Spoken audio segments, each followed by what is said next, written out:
Welcome to Rochambeau, the podcast about unique competitions and the extraordinary competitors that make them happen. I'm Ted. And I'm Kim, and thanks so much for joining us. Onward to today's episode. Let's go full tilt into the world of competitive pinball. Picked up my first machine, which was actually an Addams Family. A Stern Star Trek. Lord of the Rings. Sharpshooter. Terminator 2. Stern Walking Dead. Cyclops. Gottlieb Jumping Jack. My new favorite game is Whodunit. Yes, pinball. I am terrible at pinball. Are you really? Yes, I am. That's so weird. We've known each other for a really long time. Mm-hmm. I'm confident we've played pinball together, and I just have no memory of you being really bad. Well, Kim, I am really bad. Maybe I was blinded by my own mad skills. Do you know why I love pinball so much? Do tell. It goes back to my early childhood. I grew up in Jersey, and my father was a volunteer fireman, and he used to take me with him to the firehouse when he would go just to hang out. And they always had at least one, sometimes two pinball machines. And the guys would take out a little stool for me to stand on, and I would play, and my dad would play. And it was just awesome. It's one of my favorite memories and was just an incredible bonding experience for my dad and I. Oh, that's awesome. We never had pinball growing up. We were more bumper pool people, if that's a thing. That's not a thing. No, but that family bonding theme did come up a lot in this episode, and it most certainly did with our first guest, Josh Sharp, and the Sharp family. Josh is the president of the International Flipper Pinball Association, also known as the IFPA, and they are responsible for putting on the World Championship Pinball Competition. My name is Josh Sharp. I was born into the pinball universe through my dad, who is a pretty well-known person within the industry and has been for the past 40 years. Roger Sharp. There's a Drunk History episode on my dad. He testified back in the 70s to legalize pinball. If you go back to the history of, originally pinball machines, it was tied into gambling and the mob. And there were games back in the day before flippers existed where it really wasn't a game of skill, and the machines also paid out. There was a stigma associated with it, sort of correctly so, that had to be undone. And there were a lot of laws on the books. There's still places where pinball is illegal today.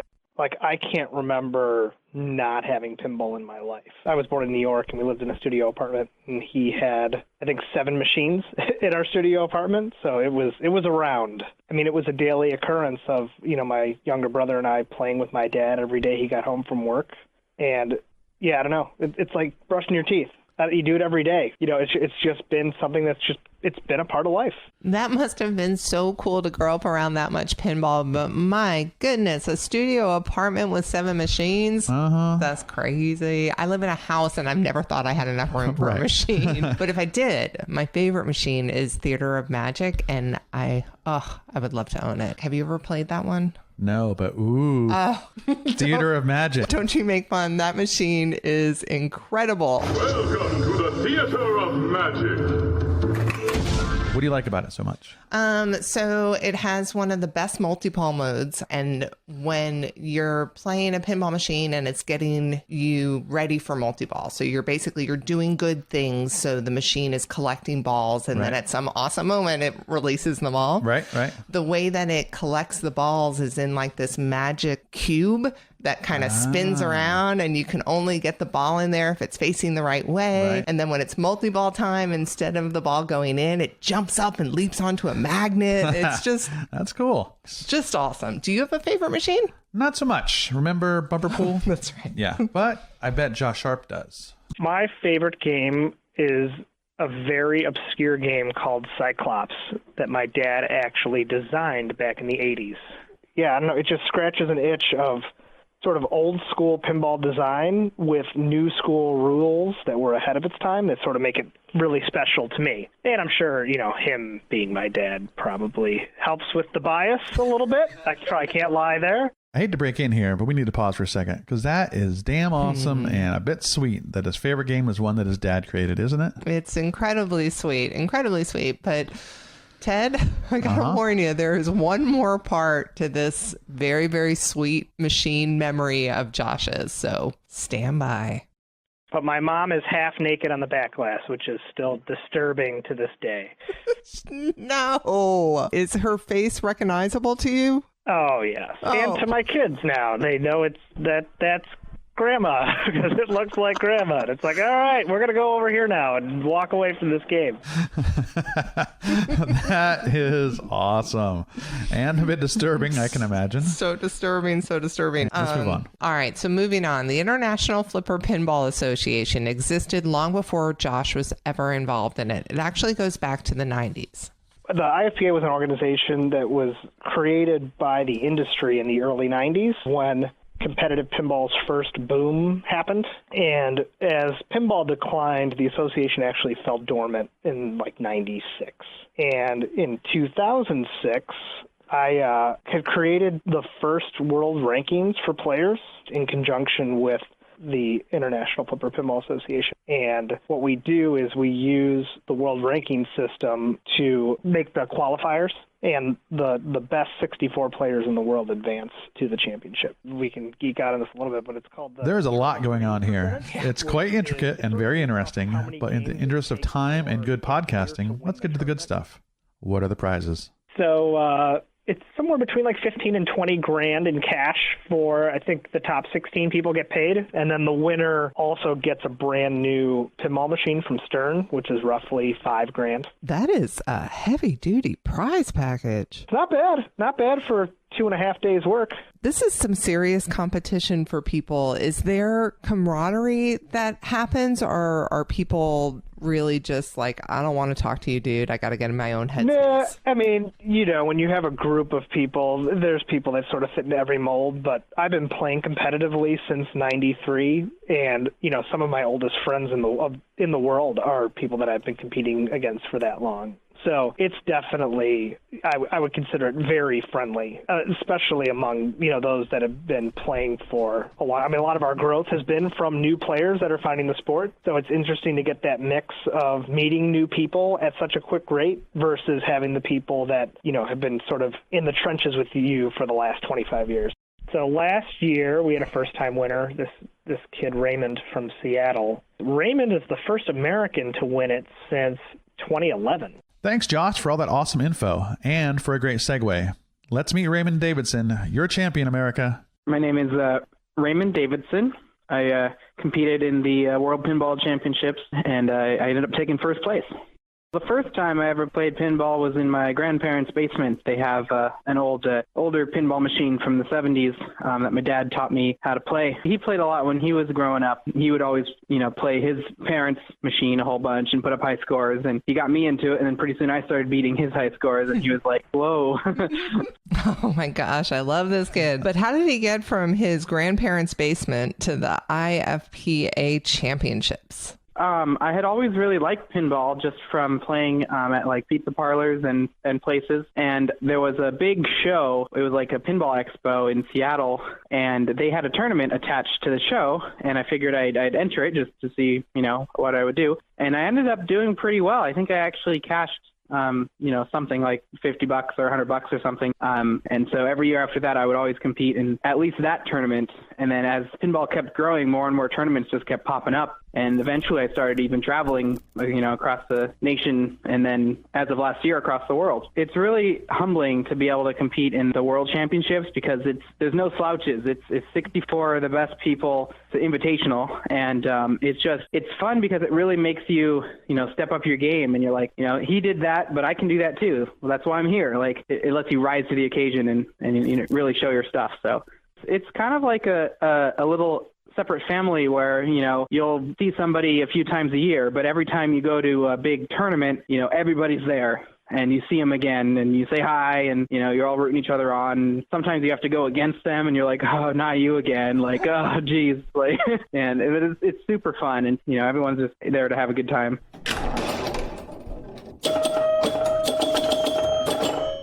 Yeah, so this year the World Championships is outside of Toronto, about an hour, so it's in Canada, but I'll be defending my title. This is the first time ever that the competition is going to be in Canada. And Canadian pinball competitor Adam Becker, well, he's been plotting for a long time to get this competition to his homeland. My name is Adam Becker, and I am currently ranked 29th in the world according to the IFPA rankings. When I bought my new house, the place that I'm currently in now, the whole goal was I built a 30 by 64 building on the back of my property and fill it full of pinball machines so that the World Championship could come to Canada for the very first time. Oh my gosh, you built it and they're coming. Yeah, exactly. I did exactly what the Field of Dreams says. If you build it, they will come. So just how did Adam Becker get his start in collecting so many machines that he could fill a barn with them? At the time, I think I Yahoo'd something, see if I could buy a pinball machine online. And I found a local distributor here in Ontario, picked up my first machine, which was actually an Addams Family. And it's a really funny story because I remember going to the guy, he's like, all right, so when are you coming back to buy your second one?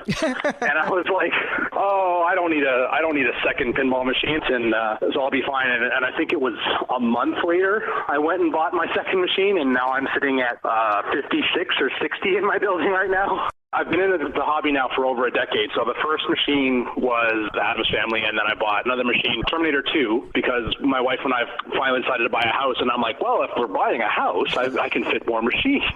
So I bought the second machine, and then they told me about these auctions that they have, and I'm like, oh, auctions, I wonder what that's about. And so I went into an auction, and I was like, oh my God, these machines are so much cheaper at auction. I should buy a third one because it's just that much cheaper. And that was like the span of like 3 months.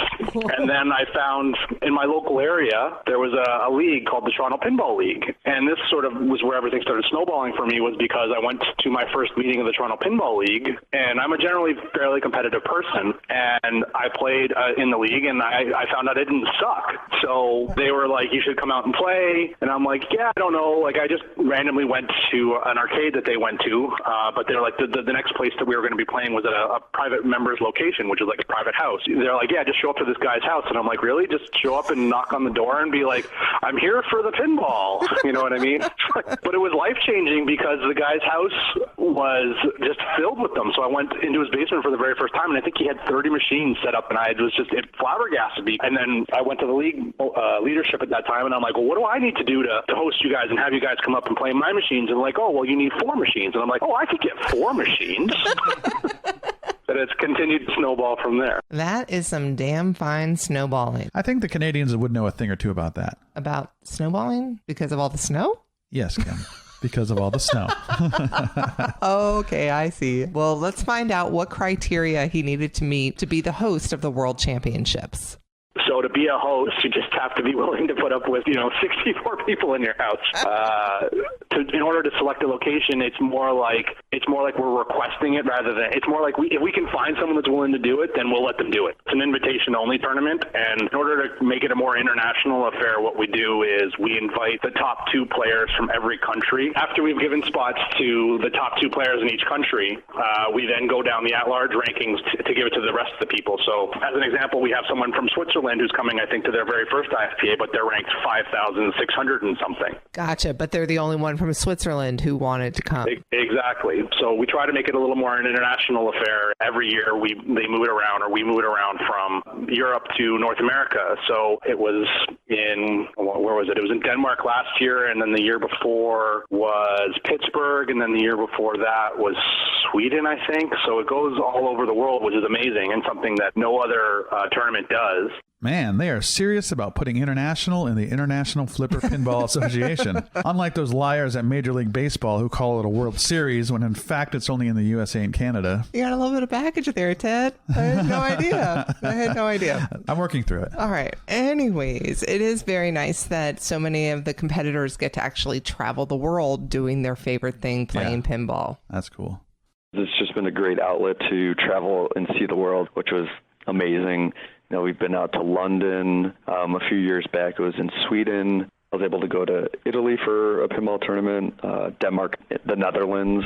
It's a truly global sport. I mean, it spans across the entire world. My name is Zach Sharp, and I'm currently the #1 ranked pinball player in the world. And if that name sounds familiar, it's because we talked to his brother earlier, and we heard all about their dad. Headline, he helped save pinball. How about that?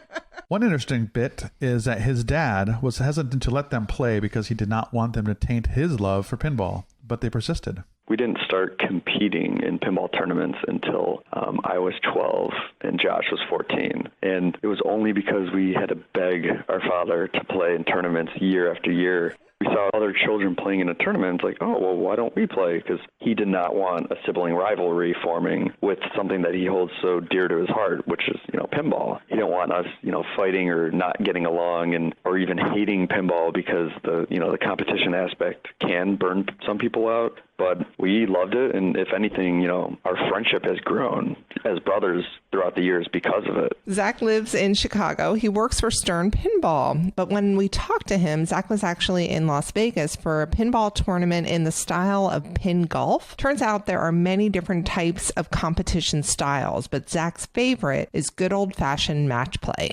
So when you're playing against other people, that's usually my favorite, just because it's much more strategic.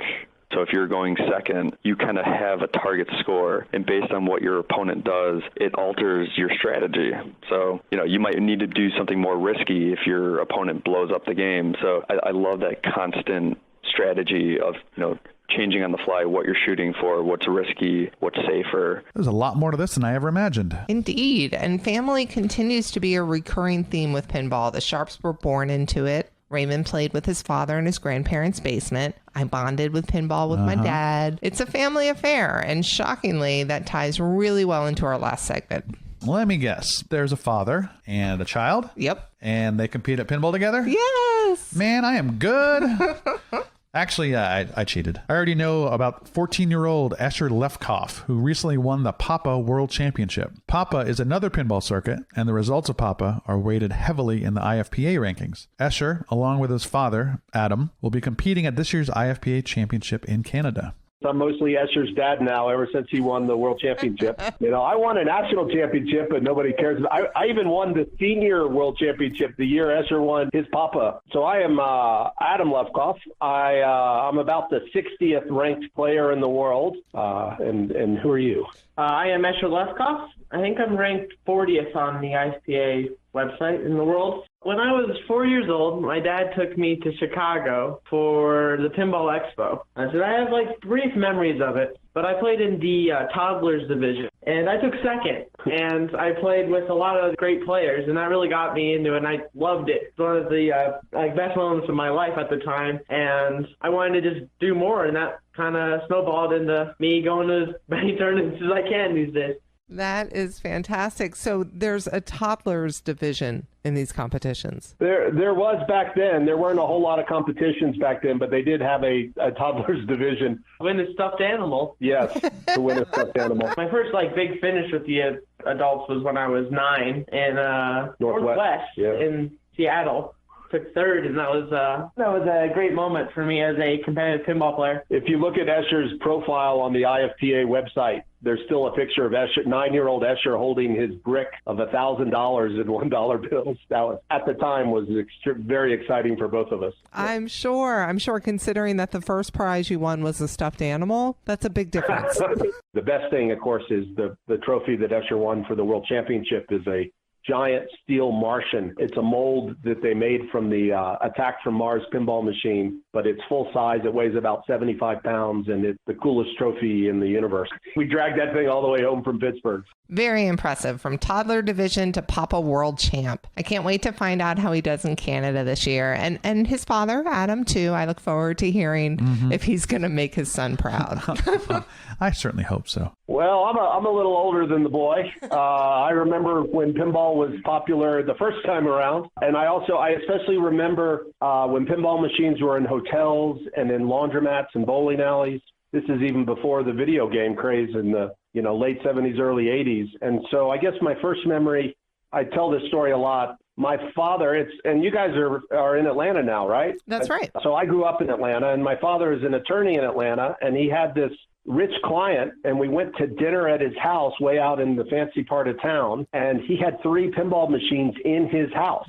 And I was probably 4 or 5 years old, and this just blew my mind. Somebody could have a pinball machine in their house, and we played, and it was wonderful. And so I can still picture that moment. And at that time, I said to myself, man, if I ever make some money or be successful when I grow up, I'm going to have pinball machines. Then that came to fruition many years later. You know, it's nice to see people achieve their dreams, right? It sure is. And when Adam first started to play competitively, he got major inspiration from one of the all-time greats of his home state of Colorado.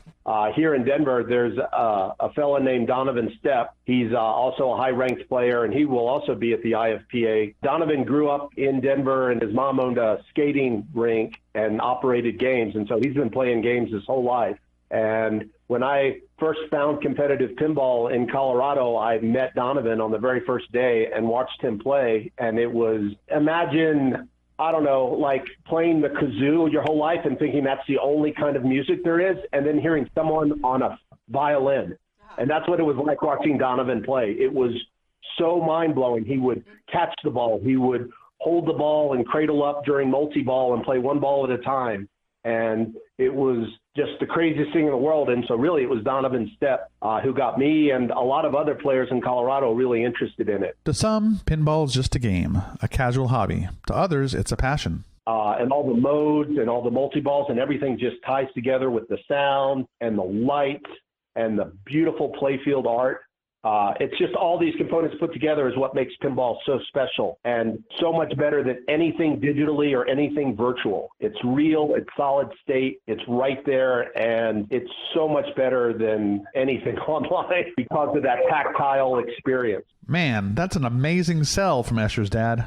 You called him Escher's dad. Yeah. You know, I think I need to give this pinball thing another shot. That would be awesome, Ted. I would love to start playing with you. Let's do it, Kim. I'm on it. You know how much I love to play. I definitely share Adam's passion. And in fact, I even told Josh Sharp as much. Pinball is a great joy for me, as I know it is for millions, thousands. I don't know how many other people it is for me. Sure, somewhere between 1,000 and millions, somewhere between that number. In that rough ballpark, yes. Yeah. Exactly. We're dialing it in right now. We should have our staff fact check that number. Oh, no. I don't want anything fact checked. That was so much fun. I'm ready to go out and play. Let's go. All right. You know that my favorite machine is Theater of Magic. Right. I know that you do not have a favorite machine. Currently. Although I think I like the ones with ramps. Oh, good. That's as far as I've gotten. I think you will be easily pleased. Awesome. But I'd love to know what our listeners like. If we have passionate pinball players out there, why don't you let us know what your favorite game is? Yeah. Let us know what machine you'd love to have in your house. Space and money provided, of course. Of course. We're not paying for them. That's not a thing. And we'll throw up the list of favorites at RochambeauPodcast.com and possibly inspire each other to try a new game. I love it. We'd like to give a big shout out to everybody who made this episode possible. Josh, Raymond, Adam Becker, Zach, Escher, and Adam. If you'd like to find out about a local tournament in your area, go to IFPApinball.com. And we also want to thank Cadillac Jones for providing us with the coolest music for this podcast. You can find out more about them at CadillacJones.com or find them on Facebook. And as always, thank you guys so much for listening. If you have a minute, please consider subscribing to the podcast. And if you have 2 minutes, give us a review. That's an amazing way for us to try to get the word out about this labor of love of ours. And tell a friend. Tell 2 friends. 3 friends. Okay. Sorry. Till next time, people. Goodbye.